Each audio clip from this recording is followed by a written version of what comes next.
tanto me pediram para reagir a um vídeo do Quadrinhos na Sarjeta, que chegou o dia. Superman Socialista, acabou de sair esse vídeo lá. Então, por favor, já vou deixar o link aqui para vocês. Não quero saber se vocês vão achar o vídeo bom ou ruim, tá? Nós estamos se aproveitando do conteúdo do link. Então, o link tá na tela para vocês aí. Vai lá, deixa o like, comenta que assistiu comigo, tá?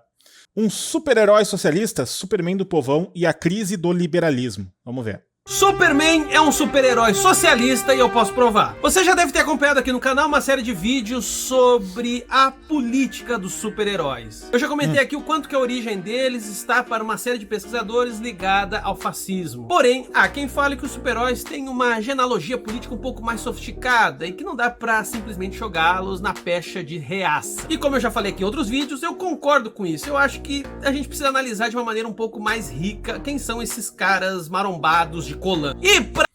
É efeito cebola, né, Link? É efeito cebola, tem muitas camadas nas coisas, né? Nem tudo é uma esfera fechada perfeita, que nem a bola de haxixe do Manual do Mundo, né?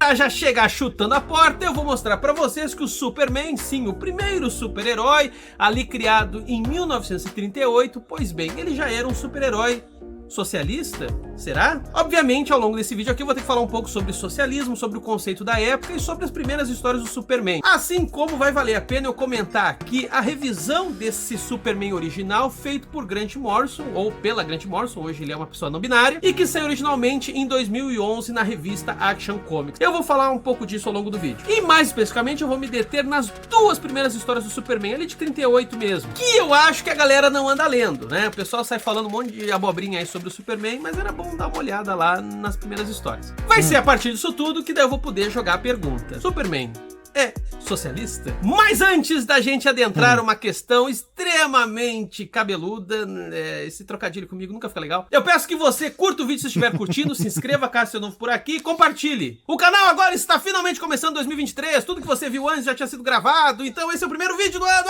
e é graças aos apoiadores que esse canal continua existindo desse jeito. E tem recompensas bem legais para quem se torna apoiador, como lives aqui comigo, grupo de estudo, grupo no Telegram, sorteio de gibi. Eu vou deixar o link do nosso apoio na descrição do vídeo no primeiro comentário fixado. E você também pode dar uma ajudinha por R$ 6,90 sendo membro aqui do YouTube. Mas vamos lá, vamos falar do nosso querido Superman. Primeiro, uma pequena aulinha de história. Superman surge na revista Action Comics número 1 em 1938. Ele é criado por dois judeus, Jerry Siegel e Joe Shuster. Esse Superman que surge lá no começo...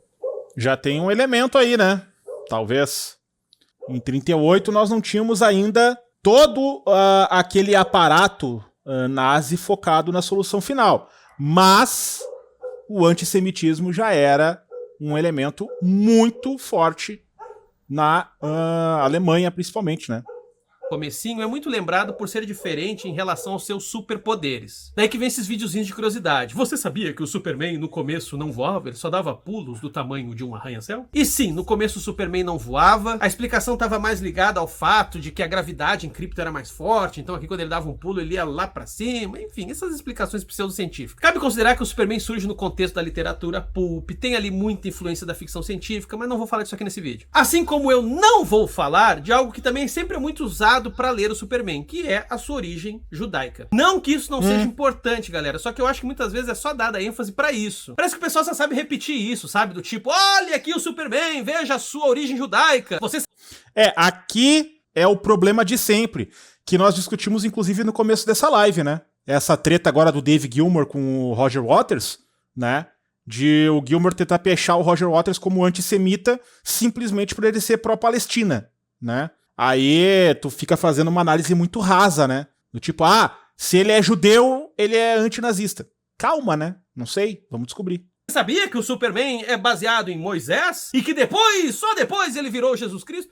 Não vou falar disso aqui, tá? Não vou. Porém, repito, isso é importante. O senso comunitário de judeus, principalmente judeus que estavam ali nos Estados Unidos na época, é algo importante para entender o Superman. Porque esse Superman, logo do comecinho, vocês vão ver, ele é, acima de tudo, um herói da comunidade. E é também um herói que parece obedecer a uma lei que não é exatamente a lei dos homens. Daí, portanto, que dá realmente para pensar o quanto que aqui a Halahá, a lei judaica, está influenciando esse nosso super-herói. De algum modo, o Superman pode ser o Messias anunciado pelo judaísmo, ou mesmo ser o representante de uma era messiânica, que seria uma época de paz, de justiça, de prosperidade, de união. Pô, tem uns cachorros brabo aqui, cara. Cala a boca, cachorro. Podia Tu não sabe espantar cachorro que nem eu sei, ô Alexandre. Os meus tão quietinhos agora. Daqui a pouquinho eles vão latir, tu vai ver. usar a visão assim, de calor nos cachorros, né?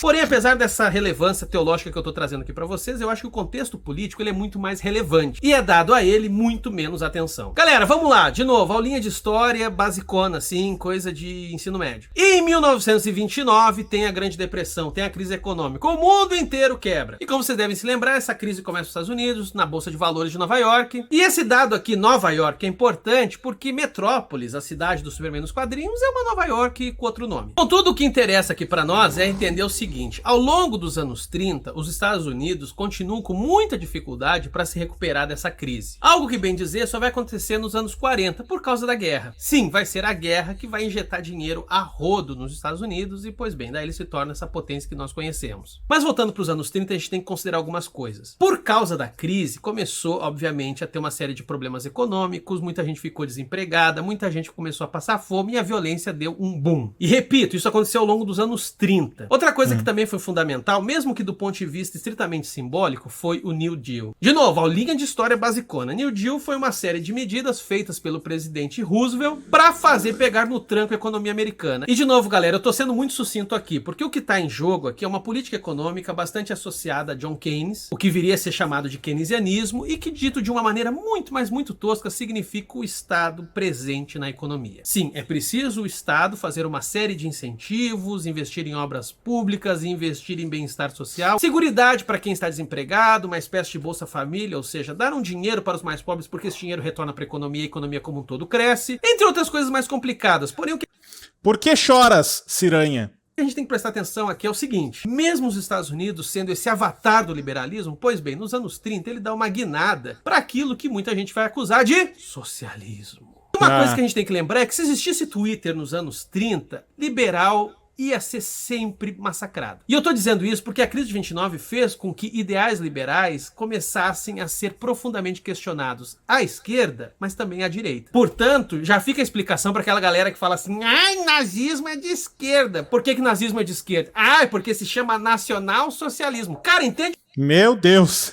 E pior que eu já ouvi esse argumento muitas vezes ao longo dos últimos 10 anos. É triste. É muito triste. Uma coisa, naquela época, todo mundo ia falar que era socialista. Se você queria o voto do povo, se você queria a adesão da população, você ia dizer que era socialista. Só que assim, ó, dizer que fascismo, que nazismo são exemplares do socialismo, galera, vamos crescer, né? Porque assim, né, socialismo podia estar no nome, às vezes tinha a ver com a história pregressa de uma dessas figuras aí autoritárias, tipo Mussolini, ditador fascista italiano, que foi socialista. Só que esse papo não se sustenta porque o Mussolini, logo quando assume, coloca como seu posto Ipiranga, como seu ministro da economia, um cara extremamente liberal, que se chama Alberto Stefani, serviu muito para dizer para as elites o seguinte: olha, a gente vai ter aqui uma guinada reacionária e tal, mas fiquem tranquilos porque vocês não vão perder dinheiro, até vão ganhar mais, porque não vai ter aqui conflito de classe.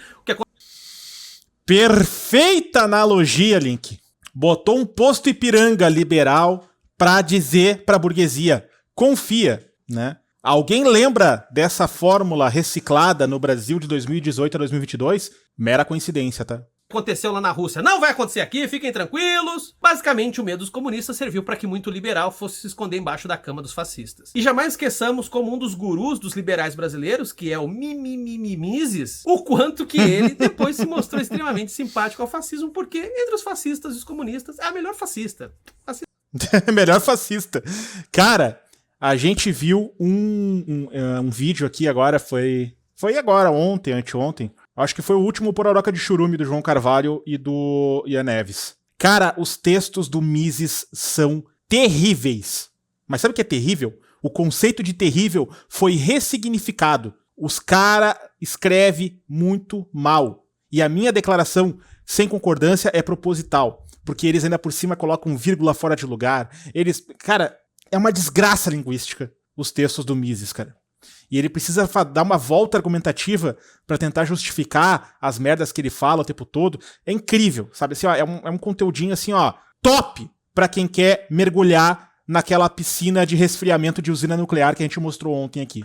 A gente ainda consegue tocar de boa, né? Ó, tô de olho, não me engana. Eu tô aqui despejando um monte de informação, mas vocês já sacaram, né? O que interessa aqui pra nós é entender que socialismo nos anos 30 estava longe de ser uma coisa estritamente associada só à esquerda. Ou melhor dizendo, estava longe de ser algo que fazia com que você imediatamente se alinhasse aos comunistas. O princípio socialista se tornava uma espécie de debate comum na sociedade, mesmo quando não estruturado nesses termos e com valores muito claros. Aliás, se a gente for para pensar, vamos responder aqui, né? O que é socialismo? A resposta, galera, é que é um monte de coisa. Mas dá para sintetizar aqui que o socialismo é aquilo que o próprio nome já traz, ou seja, uma ênfase no social. Uma ênfase no social que questiona uma série de direitos individuais e, obviamente, coloca a sociedade como algo mais importante. Aí você deve estar dizendo, ahá, por isso sempre dá em ditadura, né? Não, cara, não viaja. É claro que se alguém diz assim para você, olha, aqui na nossa sociedade todo mundo só assiste Netflix, você não pode mais assinar nenhum outro streaming porque é uma decisão coletiva da maioria, pá. Sim, isso é uma ditadura, mas cá entre nós, não precisa ser socialista para chegar a esse tipo de idiotice. Daí que é importante esclarecer, quando se fala em socialismo, tá se pensando coisas como direito à escravidão. Sim, porque por mais que você tenha uma série de direitos individuais resguardados, você não pode sair por aí escravizando os outros. Você não pode sair por aí saindo por cima da individualidade dos outros. Por isso, quando se fala em ênfase no social, no sentido aqui mais simplista possível, o que está se dizendo é o seguinte: você não pode cagar na cabeça dos outros. Você não pode se tornar, como hoje tem a rodo, bilionário que regula o tempo da pessoa de fazer xixi e que gera uma série de funcionários com infecção urinária. Sacou a questão? Por mais que individualmente você possa crescer, ganhar dinheiro e tal, etc, etc. E repito, quanto a isso, determinadas vertentes do socialismo não tem o menor problema. Cabe lembrar que os países nórdicos são social-democratas e que convivem com uma economia de mercado. Porém, o problema realmente começa é quando a desigualdade entre as pessoas se torna tamanha que uma pode tolher a liberdade do outro. E não me venham com esse papo que o problema é só moral, ou seja, tem alguns bilionários aí que são sacanas, mas outros são bonzinhos, que o problema de fundo disso é concentração de capital, e quando o capital é concentrado, pois bem, você tem poder e o outro não. Por que eu tô contando tudo isso aí pra vocês e tal? Porque isso tá no pano de fundo do Superman, galera. O Superman que surge em 38, ele surge no meio dessas questões todas. Vamos lá, vamos explicar algumas coisas básicas. Primeiro, o Superman de 38, ele não foi criado pelo Jonathan e pela Martha Kent. Ele foi criado num orfanato, ele chegou do espaço e ele foi um menino órfão. Ou seja, ele nasceu e cresceu na pobreza. Com muito sacrifício, ele conseguiu se tornar jornalista. Inclusive, na fase da Grant Morrison, o que a gente vê é justamente o quanto que ele foi pegando um monte de emprego chulé ao longo da vida. Ou seja, tornar-se jornalista foi uma coisa que demandou muito dele. Então que fique claro já isso, o Superman original, ele é um cara que vem das classes baixas.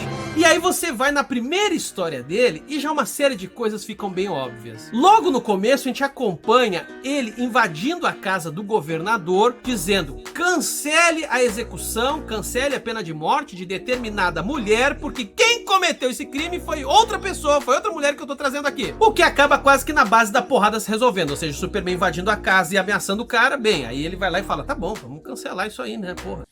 Porra! Caraca! Olha o passado do Superman, Superman metendo o Batman, literalmente, hein?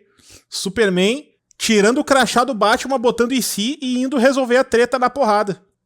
Mas o lance é que o Superman tinha provas e o governador se convence da inocência mesmo da pessoa que estava sendo executada. Muita gente usa essa cena pra dizer assim: ó, tá aqui o gene fascista dos super-heróis. Por quê? Por mais que seja uma execução injusta, por mais que tenha aí uma série de problemas, caramba, um governador foi eleito pelo povo e o Superman tá invadindo a casa do cara e na porrada dizendo: faça isso e não faça aquilo. E vocês querem saber? Eu acho essa crítica e esse apontamento pertinente, ok? Como eu já falei aqui desde o começo do vídeo, super-heróis, eles são complexos e a gente não consegue ficar analisando eles só apenas por um viés. Porém, como eu tô dizendo aqui pra vocês, a ênfase nesse Superman original está em princípios socialistas. Vamos aqui seguir o baile. Ao longo dessa primeira história do Superman, a gente vê também que o fato do Superman ter se tornado Clark Kent serviu pra ele ficar sabendo de uma série de crimes pra ele poder impedir. O que é meio ridículo, convenhamos, né? Ele como jornalista fica sabendo antes mesmo dos policiais e ele consegue chegar lá antes. Bom, antes ele consegue porque ele é rápido, mas... Vai que ele era o Leandro Demore do Planeta Diário. Tem que ver isso, né?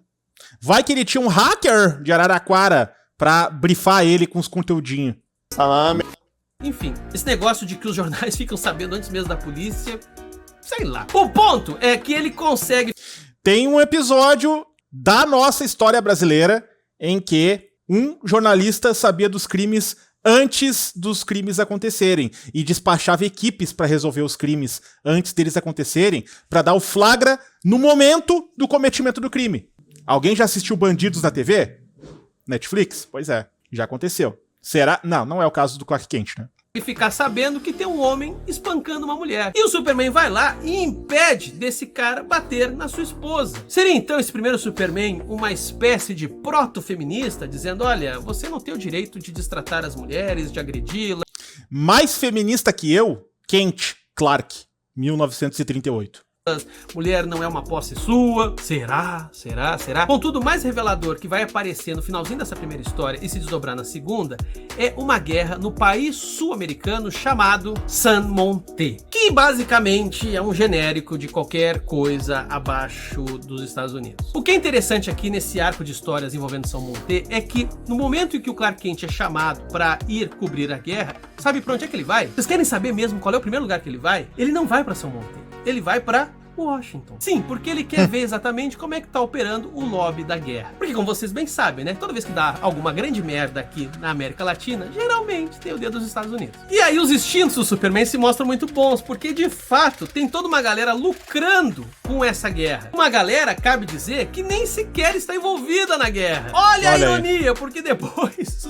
Enfim, a hipocrisia. Os Estados Unidos de fato entram na guerra, ganham muito dinheiro e inclusive os quadrinhos do Superman mudam. Já adianto, esse Superman socialista depois some e vira o Superman propaganda de guerra. Mas enfim, não vou entrar aqui agora. Vamos voltar para esse Superman original. Diante da informação que tem um senador dos Estados Unidos articulando junto com um cara da indústria bélica, pois bem, Superman resolve agir. E você sabe o que o Superman faz diante de toda essa descoberta? Pois bem, ele pega o magnata dessa indústria bélica e leva ele pra guerra. Sim, ele força o cara a embarcar para um país em guerra. E assim... Carai! Pega o rifle que tu tá oferecendo pro Congresso americano e vai dar tiro, seu arrombado. Sim, ó, esse cara não é um traficantezinho qualquer, tá ligado? Ele é um magnato. O Superman vai na sede do cara. Ele pega praticamente o Tony Stark na porrada e larga o cara no meio da guerra. E aí ele faz o cara se alistar na guerra. Diz assim, ó, tu gosta de guerra, seu corno? Agora tu vai ter que lutar. E pra poder ficar de olho nele, o Superman também se alista nessa guerra. Meu Deus. Claro, disfarçado como um soldado qualquer. E, inclusive, é nesse arco de histórias que o Superman impede os soldados de torturarem o inimigo. Sim, o Superman chega e diz assim, olha, tortura não. O que vocês estão achando, cara? Tão maluco? Olha que louco, tu tem um Superman que defende direitos humanos. Isso aí, gente, é esquerdismo. É esquerdismo? Desse tipo aqui, ó, desse aqui? Direitos humanos agora, socorro! Damares, socorro Damares! Socorro Carla Zambelli, nos ajudem! Michele Bolsonaro, te mexe, mulher! Te mexe, mulher! É direitos humanos tipo esse? De tu ir pra frente do quartel pedir um golpe de estado, depois tu ir preso e daí o Superman vai lá pra inspecionar a carceragem? Será? Não é, tá? Direitos humanos não é, mas enfim, o pessoal fica maluco às vezes, né? Pra culminar esse arco de histórias que eu acho maravilhoso, o Superman vendo que essa guerra não vai se resolver de um jeito simples, pois bem, ele pega os dois líderes de cada lado da guerra e coloca os caras pra brigar. E fala assim, agora vocês que vão lutar, não vai ter mais soldado, não vai ter mais ninguém, agora... Eu convoco um combate tradicional. Um general contra o outro. Ô, maravilha. Quadrinho na sarjeta. Bem-vindo, camarada. Tamo junto. Tamo fazendo react aqui. É com vocês aqui. Banheira do Gugu, luta na lama, sei lá. E daí é óbvio que a guerra chega ao fim, porque os caras falam...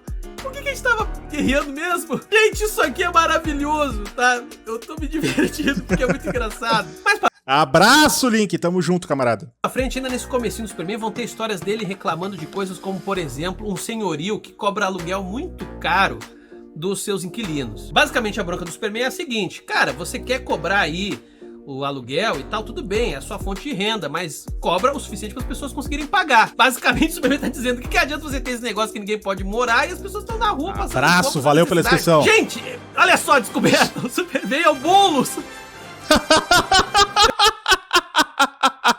Super Boulos, do nada, cara, do nada. Então vamos resumir aqui, você tem um Superman pró-direitos humanos, contra a violência à mulher, contra a tortura, que é um tanto bronco, resolve as coisas na porrada, ameaça governador, pacifista acima de tudo, que é uma ironia, considerando que o personagem depois vai se transformar, e que suas preocupações basicamente giram em torno do bem-estar da comunidade. De modo que a noção de injustiça para ele é bastante ampla, ou seja, não é só injustiça no sentido de crimes e maldades feitas contra as pessoas, mas injustiça, inclusive, social. Porém, cabe acrescentar, né? Tem seus paradoxos, porque resolve muitas coisas na base da porrada, ou seja, o fato de ele ser um cara bronco, muitas vezes é considerado um atalho para resolver esses problemas tão complexos. Ah, porra. Não dá ideia, Bianca, que daqui a pouquinho a equipe do Boulos sai fazendo essas montagens, tá? Não dá ideia. Não dá ideia. Né, gente? A gente tá falando de gibi que era feito não necessariamente para crianças, vale lembrar isso. No começo esses quadrinhos eram muito lidos, inclusive por imigrantes, por pessoas de baixa renda. Esses super-heróis, eles tinham essa pegada porque eles eram para esse público da mesma faixa de renda. Gibi de super-herói, galera, era um negócio barato demais. Então você tava vendendo uma mídia muito barata para um público que naquela altura não tinha acesso à cultura, exceto quadrinhos baratos. Então nada mais natural do que o Superman reproduzir em muito a mentalidade daquele que era o seu público. E cabe dizer também dos seus artistas, que também eram figuras extremamente mal pagas e exploradas pelas grandes editoras. O bacana disso aqui tudo que eu tô contando é que Grant Morrison sacou exatamente isso e em 2011, na série Novo 52, onde eles meio que reiniciaram a história do Superman, pois bem, ele buscou isso tudo de volta. Ele inclusive acrescentou alguns elementos a mais que são bastante interessantes, como o fato de que a capa é uma espécie de naninha, tipo do Linus do Peanuts, ou seja, um paninho. Meu Deus! É um security blanket! É um cobertorzinho de segurança pra criancinha. Que o bebê Clark Kent veio pra Terra e que desde então ele usa e que por ser um tecido alienígena, inclusive, é bastante resistente. Vale acrescentar aqui o design do Superman criado pelo ou pela Grant Morrison. É uma calça jeans remendada, dobrada nas canelas pra não sujar, com uma bota que serve pra qualquer tipo de trabalho braçal, apenas uma camiseta com o S no peito e a sua capinha, sua naninha nas costas. É um Superman que até mesmo a sua naninha, cara, que maravilha. Mesmo no seu uniforme, tá longe de ser uma coisa suntuosa, nobre. Parece até um cara comum, com a diferença em que ele tem um pedaço de pano nas costas e consegue levantar um carro. Cabe aqui comentar o desenho do quadrinista Regis Morales. Eu acho maravilhoso, porque ele dá uma expressividade, ele dá uma naturalidade, até mesmo ele consegue, pelas expressões faciais, traduzir muito dessas contradições do Superman. Porque Grant Morrison aqui é bastante atento nessa história. Ele mostra esse Superman socialista, mas ele mostra ao mesmo tempo o quanto que esse socialismo do Superman é quase que uma espécie de bom mocismo em relação à comunidade. E o quanto que às vezes, por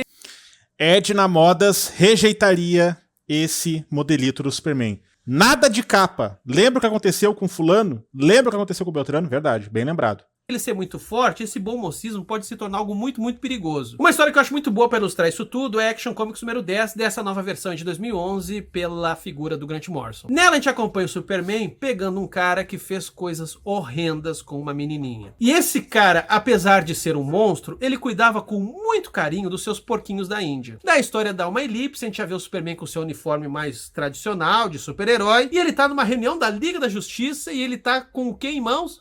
Os porquinhos da Índia. E ele pergunta pra galera, olha, alguém aqui quer porquinho da Índia? Isso aí parece uma coisa menor, mas é muito boa pra entender o Superman. Ele é o cara que leva a incomodação pra casa. Ele é o cara que diante de um criminoso horrível, mas que cuidava daqueles bichinhos, pensa, ok, quem é que vai cuidar dos bichinhos agora? E aí cabe a esse Superman, que inclusive em termos financeiros não tem uma vida muito confortável, adotar os animais. Contudo, cabe a ele passar adiante. Ele é aquele cara que adota bichinho abandonado que ele viu na esquina. O Superman é o cara que dá conta da incomodação num mundo onde ninguém mais quer se incomodar com ninguém. Inclusive, nessa mesma história, tem um diálogo bacana dele com o Batman. Porque assim, ó, só pra contextualizar, esse arco de histórias escritos por Grant Morrison, ele traz um Lex Luthor que é a iconografia de um príncipe olho junto. Vocês já viram aquelas fotos de príncipe que eles vão ficando com umas caras meio estranhas, porque basicamente é tudo filho de primo. Tudo fruto de incesto. É tudo umas caras meio estranhas, porque é basicamente primo comendo prima. Tio comendo sobrinha. Isso quando não são os filhos comendo os pais e vice-versa. Afinal, se eles têm sangue azul, eles não podem sair aí trepando com qualquer um, então eles começam a trepar entre eles. Enfim, o lance é que eles desenham o Lex Luthor com essa cara. Notem como o Lex Luthor aqui não parece em nada ameaçador. Muito pelo contrário, parece até mesmo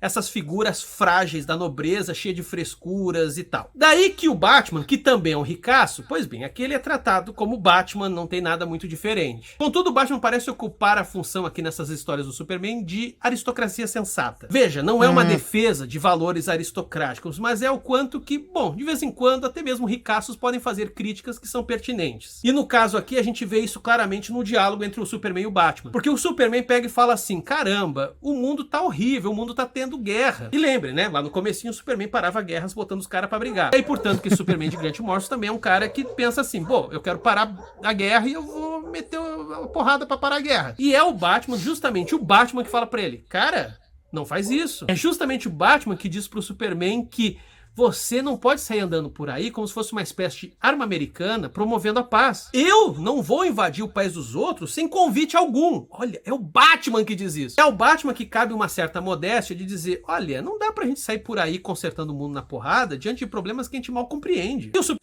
Inclusive tem um arco muito interessante desse Superman autoritário, né, que evolui pra esse Superman autoritário, que é aquele arco do Injustice, né?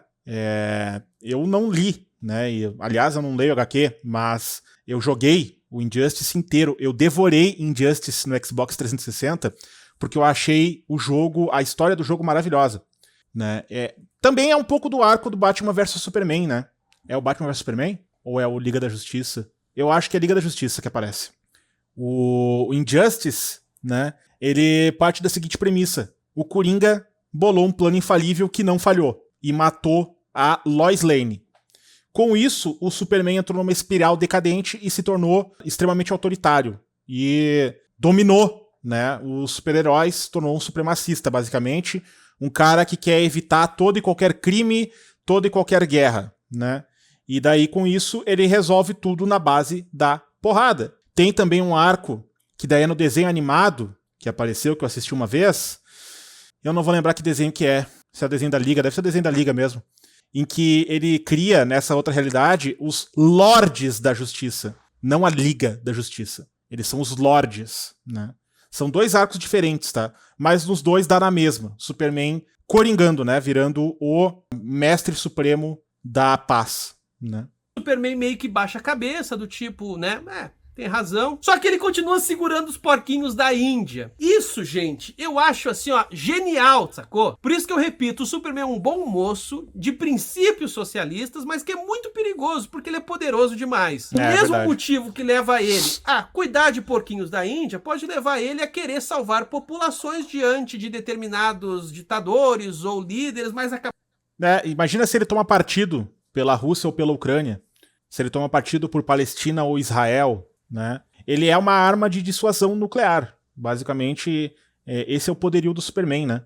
acabar metendo pés pelas mãos, enfim, fazer uma série de merda. Dito de outra forma, em nome de uma justiça social e universal, Superman pode se tornar o maior dos vilões. É isso que o aristocrata Batman chama atenção a ele. Obviamente, esse senso ético do Batman, que aqui aparece, também tem o seu lado de comodismo, que é você meio que aceitar as injustiças, os absurdos do mundo. Contudo, isso não resolve a complexidade de uma situação que a gente vê entre o Superman e o Batman. Porque enquanto o Batman meio que dá uma chamada de atenção e fala, olha, a gente não pode ficar brincando de invadir país, que é quase uma crítica ao próprio Estados Unidos, o Superman, por sua vez, funciona como essa figura bem intencionada que diz, ok, tá bom, entendi, mas a injustiça não é aceitável. Como é que eu vou agir diante da injustiça? Como é que eu vou cuidar dos mais fracos? Tipo esses porquinhos da Índia que eu tô segurando aqui agora, e você, ricaço, não quer criar. Você tem dinheiro, tem empregado, e eu que tô criando essa porra. Porra, Lanterna Verde, você podia levar os porquinhos da Índia pra conhecer o universo. É mais do que qualquer pessoa no mundo. E tu, Mulher Maravilha, tu mora na Ilha Paraíso. Esses porquinhos da Índia iam ser felizes lá, iam poder cagar à vontade. Não, tem que ser eu no meu apartamento chulé com esses bichos presos na gaiola. E quem já tem porquinho da Índia sabe, é um bicho que mais caga do que come. É uma fábrica de merda impressionante. Agora, revendo a... Ai, que maravilha esse flow, que maravilha. Que eu vi que não é porquinho da Índia, é hamster. Ah, fica valendo, é a mesma lógica, só caga menos. Vocês entenderam também, também não fica aí encrencando. Chegou a hora de eu ensinar pro Link como é que se silencia cachorros durante uma transmissão. Cala a boca! Porra. Pronto. Prestou atenção aí, Alexandre? Com bobagem. Cabe acrescentar o seguinte, tô ligado que justiça social não é sinônimo de socialismo, até porque existiam liberais que também defendiam justiça social dentro dos seus métodos e, enfim, daquele jeito, né? Contudo, é preciso considerar que o imaginário da época pós-grande crise fez com que muito da ideia de justiça social acabasse ocupando o imaginário daquilo que é considerado socialismo. E não por... Esse é o nosso dilema até hoje, né? Nosso maior problema até hoje em lidar com questões políticas, de discutir conceitos políticos, é esse. Qualquer um que chega com um mínimo de proposta de justiça social, vide Lula, é considerado comunista. Não é mais nem socialista, é comunista direto agora.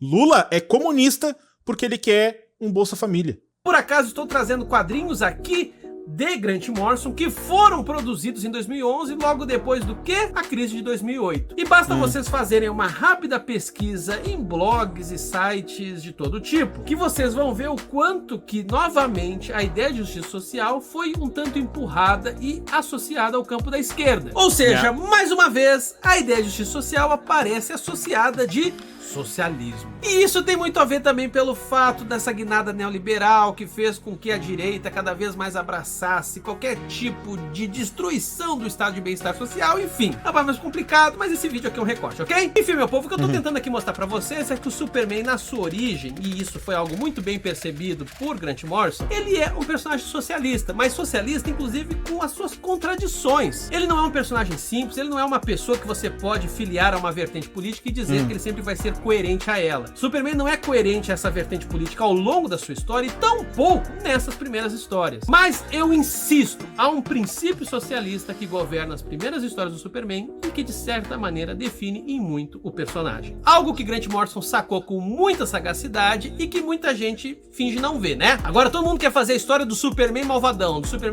Galera, vamos lá, né? Vamos ser criativos. O personagem é muito mais rico e rende muito mais coisa, tá? Inclusive parar também com essa analogia, é Cristo pra tudo. Porra, olha só o que eu trouxe aqui pra vocês. Enfim, joga a bola aí de volta, vocês concordam, discordam, diga os motivos aí, complementem as questões históricas de fundo que eu trouxe aqui, porque obviamente merece ser complementado, e digam qual outros heróis talvez possam ser chamados socialistas. Assim como digam aí se vocês querem que eu fale mais Superman, que outras fases dele podem ser ditas aqui, porque como eu comentei com vocês, logo depois surge o Superman pró-guerra. Inclusive, tem uma história onde ele pega o Stalin num braço, o Hitler no outro e fala, chega de guerra, como se só os outros fizessem guerra, né? Os Estados Unidos não faz guerra, só os vizinhos fazem. E tem uma coisinha que eu esqueci de falar, tá? Essa fase aí por Grant Morrison, por mais que tenha essas sacadas legais, é um gibi muito ruim, tá? Eu não vou nem entrar aqui nesse papo, mas ele...